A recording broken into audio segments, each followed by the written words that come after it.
Wow, mga kasimangisda. Eto, tingnan nyo yung silong namin, oh. Yan, puro isda yan, naglalangoy. Ayan. Mababaw na sila. Ngayon ay alas 4:45 ng madaling araw. Nakikita nyo yung mga silong na yan, yung isda na yan. Dami. Aarihan yan mamaya. Ayan, dumaan na naman sila mga kasimangisda. Lumutang na naman sila. Yan, ganito ang itsura ng silong mga kasimangisda sa madaling araw. Makikita ninyo yan, oh. Mababaw ng isda, nakikita ng isda. Wala pa po yan sa loob na lambat. Aarihan pa lang yan. Lumalapit lang sila sa mga sa ilaw, sa liwanag ng ating ilaw mga kasimangisda. Ayan, napakalawak po niyan, no? Yan.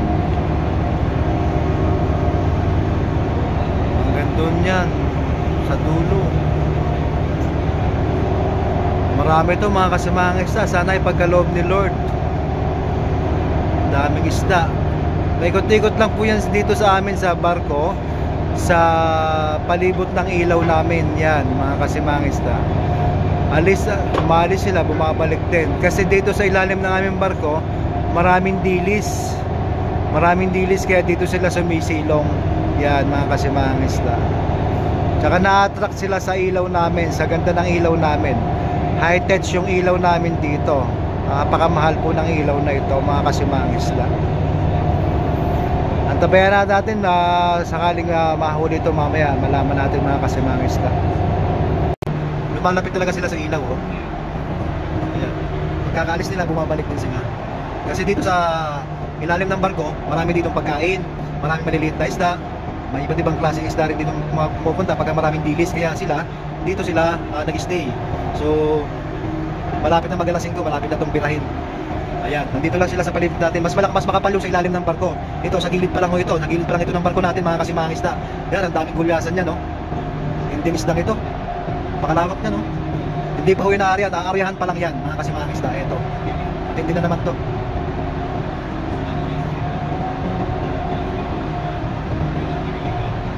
Ang dami, oh. Nasa mababaw na sila, gulyasan. Wow, silong. Wow, silong mga kasimangisda. Yan, gandang panoorin, no? Dami nila. Sana mahuli ito lahat. Ayan, na-attract nila sa ilaw namin, sa ganda ng ilaw. Kulay green yung ilaw. Lumalapit sila, oh. Hanggang doon.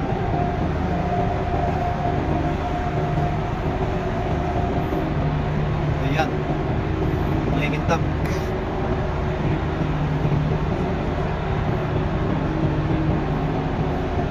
Panoorin lang po mga kasimangisda hanggang dulo. Good morning po sa ating 73,000 followers na. Ayan, nakalabas na po si Jimban. Siya po yung mag-iilaw niyan. Nakita niya may ilaw si Jimban, oh. Ayan. So pag alis po ng barko dito sa tapat na to, si Jimban na po mag-iilaw. Siya na po yung sisilungan ng isda. Si Jimban po yung maiikutan natin. Yung maliit na boat na to, ito yung maiikutan natin mamaya. Kasi nasa pag-alis ng barko, nandito na sa tapat ni Jimban yung isda. Ayan, oh. So dyan siya mag-i-stay. Dito lang si Jimban sa tapat na to.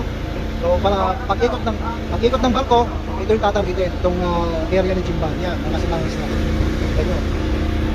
Papatay ng ilaw niya maya. Yan ang ilaw, oh. Yan ang ilaw namin, malalaki. Papatay na yan. Yan, pinatay na. Lapit na, mga alas 5 na ngayon. Sana mahuli ito mga kasimangisda. Napakarami ito. Yan. Pag-arya ng silong.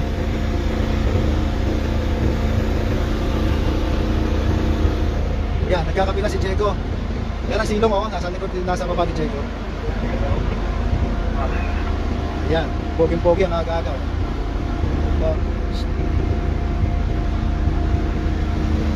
Namumutik-tik na naman po mga isda, mga kasimangisda. Yan, puro gulasan. Yan. Malapit talaga sila sa mga ilaw, sa ilaw natin.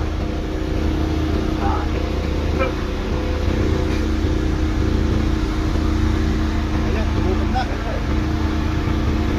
Grabe. Puro isda po yan mga kasimangisda. Puro isda.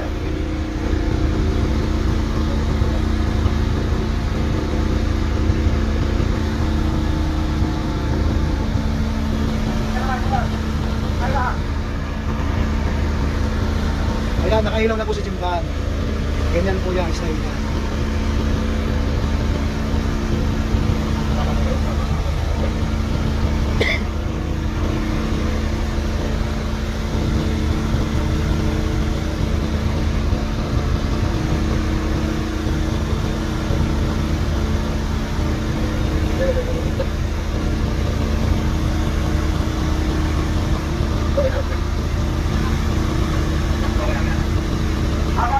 Yeah, abante na po kami, abante na kami. Ariyan na kami mga kasimangista. Panoorin nyo lang po mga kasimangista. Ito, nandito na kayo.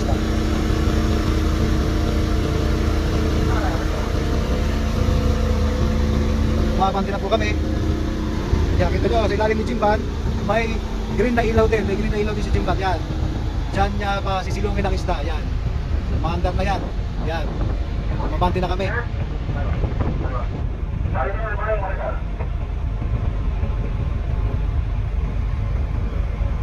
Ito po ang itsura ng silong namin, mga kasimangisda. Ito po yung birds, ito po yung fish finder namin, ganitong kalalim yung isda. Napakadami nito mga kasimangisda. Yan, oh. Yan, namumulang yan po, mga isda yan. Yan. Hanggang ilalim yan, oh. Ayan. Ganyan po ang itsura. Ito may dilis-dilis to, mga itim, mga pula-pula na to. May dilis-dilis po yan. Ito mga yellow-yellow. Yan. Mga isda po yan mga kasimangisda. Yan ang ilalim niya, oh. May hanggang 80. Yan. Pwesto na po kami. Thank you Lord. Sana ipagkaloob po ito sa amin. Maraming salamat. Lalim ng isda. Yan po yung fish finder. Fish finder po. Itong ginagamit natin para sa pag-detect ng isda natin sa ilalim.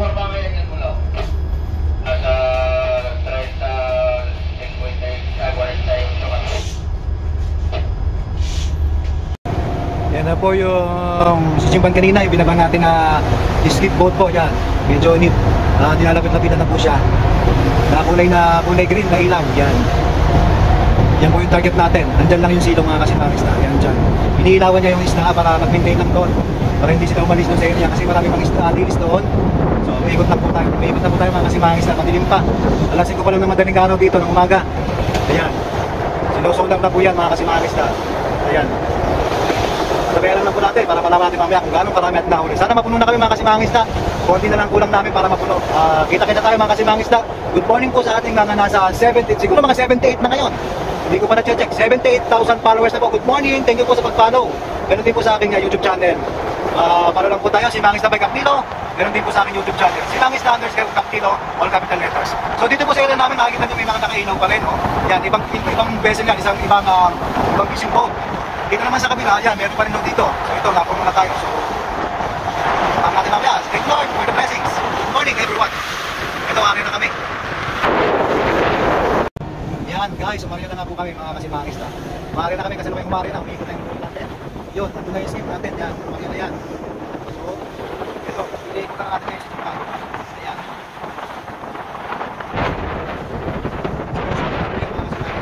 Pagpasarong lahat yun. Isla na sa tapat, liit yung ba. Ayan. Yan, sa kulay green na ilit. Ayan. May underwater lights po tayo ginagamit dyan, kulay green. Napakamahati po na underwater lights na yan mga kasimangista. Napaka-high-tech ng pangisda dito sa Pacific Ocean. Mayroon tayong mga underwater lights, meron tayong mga sonar, meron tayong fish finder, may birds radar, at higit sila, meron din po tayong ginagamit helicopter sa pangingisda para sa paghanap natin ng isda mga kasimangista. O lahat po yan ay very equipped po ang boat natin. Very equipped sa mga ganyang gamit para sa pangingisda mga kasimangista. Tabayan po natin, wala natin kung gano'ng karami ito kung mahuli natin ito mga kasimangista. Magandang umaga po, good morning everyone. Ito nga po at umarya na kami mga kasimangisda. Yan po namumula yan sa bandang kaliwa. Yan po yung isda, yan mga namumula na yan. Ito nasa kanan po, siguro po ito yung mga isda pa rin yan. Hindi totally nasakop sa sobrang dami nga mga kasimangisda.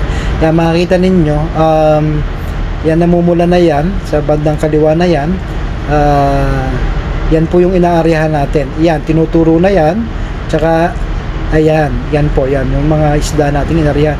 Napakalaki po niyan sa estimate po yan, nasa 200 plus yan mga kasimangisda. 200 plus yung volume ng isda na yan nasa silong natin. Yan po, ganyan po ang itsura niyan sa gabi pag aarya kayo. Ginagamitan po ng sonar. Yan na po, mga kasimangis, umaga na. Alon-alon na po sa loob ng ating lambat, mga kasimangis. Nandyan na po yan sa ating loob ng lambat at malaki na po ang porsyento na mahuli natin yan. Antabayanan po natin, mga isda, kung ganong karami ito. Thank you po sa panonood. Ayan, mga kasimangis, alon-alon ng grasya. Eto, kami ay nag babasyon ng ating bodega para malagyan ng ating isda na lulutuin na ating sasalukin mamaya. Yan, alon-alon diyan sa ating gitna, mga kasimangis. Naka-fish pan tayo ngayon, naka-fish pan, mga kasimangis, kasi pagka nagpipispan po tayo, mga kasimangis, ibig sabihin wala nang tayo mapapaglagyan ng ating hinuling isda, kaya ilalagay natin to sa storage natin. Lulutuin natin to sa ating bodega, pero yung mga laman nating bodega ay babasyuin natin, lalagay natin sa storage. Ayan, yan o, ganyan o pagka fish pan, ganyan o pag maraming isda, pag wala kang bakante, pag lulutuan na ngayong isda, kailangan mo mag fish pan. So ngayon o, sa ngayon nakikita ninyo, naghahango muna sila para nang sa ganon po ay ang ating sasalukin ay may mapaglagyan, mga kasimangis. Baka mapuno na po kami dito, mga kasimangis.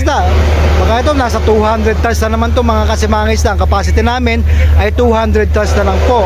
So baka yan, sana Lord, eto, thank you po sa blessings, mga kasimangis. Eto po, antabayan natin kung mapupuno tayo, mga kasimangis, mamaya. Eto, tinuhog na naman po yan, no? Tinuhog na naman po, madaming o-ring. Yan, halos lahat ng o-ring po natin ay tinuhog na dahil sa maraming ang isda para malaki ang laman ng ating bag portion, mga kasimangis. Ayan, no? Ayan. Thank you Lord for the blessings. Ayan, naghahango sila. Babasyuin ang ating mga bodega, ilagay sa storage. Thank you Lord for the blessings. Pantabayan po natin, mga kasimangis, ang kaganapan mamaya kung mapupuno tayo.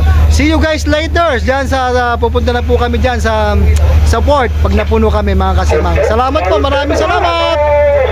Ito, mga kasimangis, ang hinahango nating isda ngayon. Ayan. Ayan, mga kasimangis, binabasyon natin. Thank you for watching. Shoutout po sa ating 78 na siguro 78,000 followers na tayo, mga kasimangis. Maraming salamat po. Ayan. Ayan nga po, mga kasimangis, nakita nyo yung o-ring na yan. Ang dami yan, ang dami ng pataw na tinuhog yan. Ayan. Thank you Lord, sana mapuno na kami dito. Ayan, close. Ito po yung o-ring nya, tinuhog nya. 1, 2, 3, 4, 5, 6, 7, 8, 9, 10. 10 o-ring po yung tinuhog. So malaman-laman po ito, malaman-laman. Ayan. Antabayan po natin kung gano'ng karami ito, mga kasimangis. Panoorin nyo po hanggang dulo. Maraming salamat, mga kasimangis.